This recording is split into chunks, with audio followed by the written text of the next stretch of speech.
Hello and welcome to part 8 of E3 Abridged, Square Enix. Just before we jump into the games, I'd like to take a moment or two to talk about the journey we've been on at Square Enix. Oh, good God, this is gonna go on for a while, isn't it? Look, you don't need to talk about the journey, right? The journey was simple. You were making loads of money, then you lost loads of money, and now hopefully you're not gonna do that again. But no, we'll have a full 5-minute chat about experiences for players.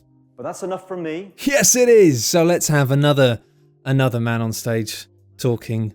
And it was hard to work out if I was falling asleep because I'd ingested the first part of the Square Enix conference. But even when they were showing Just Cause 3, a game where you have an infinite supply of C4, I should add, they somehow managed to make it look incredibly boring. Building huge military structures and leading a strong defense force.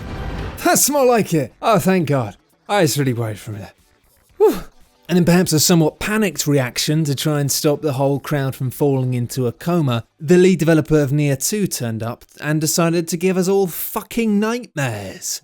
It feels like I really don't have anything I need to do here. You've done enough, mate. You've done enough. Tomb Raider. Better. The devs would not stop talking about how long they'd spent looking at her body. We look at every granular detail, from her anatomy, to her garments, to her emotion. Yeah, I guess it's vital that Lara looks just like a real woman before you cover her in blood and smash up her spine. Thanks again. Have a great E3. The audience response seemed a bit muted, but you know, it's not surprising. I mean, everyone knew at that point that the Moon Man had trapped them in a weird dream. Listen. Lara Croft is so rich, right? She's so rich that she won't go on this adventure without her monument valet. Look, it's been a long week. Kingdom Hearts exec Shinji Hashimoto rocked up onto the stage and immediately tried to start a fight with an auto cue. What are you looking at, me? Of course, no one knew what was actually going on because it seems like the translator had just gone missing. 橋本でございます。本日は私の方からキングダムハーツシリーズの最新情報を Have you looked down the sides? He's not on that cushion. He's on that cushion. Kingdom Hearts time. Kingdom Hearts 3. Come on, Kingdom Hearts 3. No, it's a brand new Kingdom Hearts game. It's coming out on Newsgrounds in 1998. And if you want another new Kingdom Hearts character that you honestly couldn't give a fuck about, then hooray, look, it's the Vice President of Marketing from Disney or something. Yeah, let's hear it for that, ladies and gentlemen. But I think Roy is actually here today, Roy from the video. 会場にお越しいただいております。 This is probably the most awkward thing I've ever seen. It's like hosting a funeral on a bouncy castle. Then the painful prick teasing came to an end and Kingdom Hearts 3 looked pretty bloody wonderful. Look, it's got teacups in it. Yeah. Of course, you won't be able to follow the game's story unless you do have a master's degree in... Captain Baldy Pops, he's back. And if that place has CCTV, then he's fucked. Yeah, I can still see it. Yeah, I can still...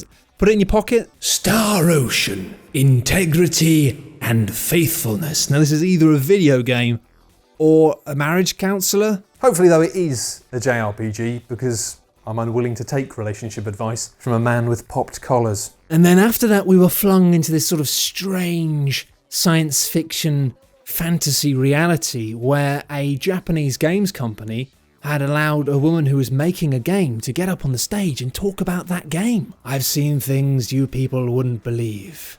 Really big cucumbers. And then without so much of a squeeze of irony, Square Enix announced the Tokyo RPG Factory. How depressing that sounded. Might have been something that just got a bit lost in translation. But at least they had the decency to give the audience a moment just to wallow in that moment of melancholy.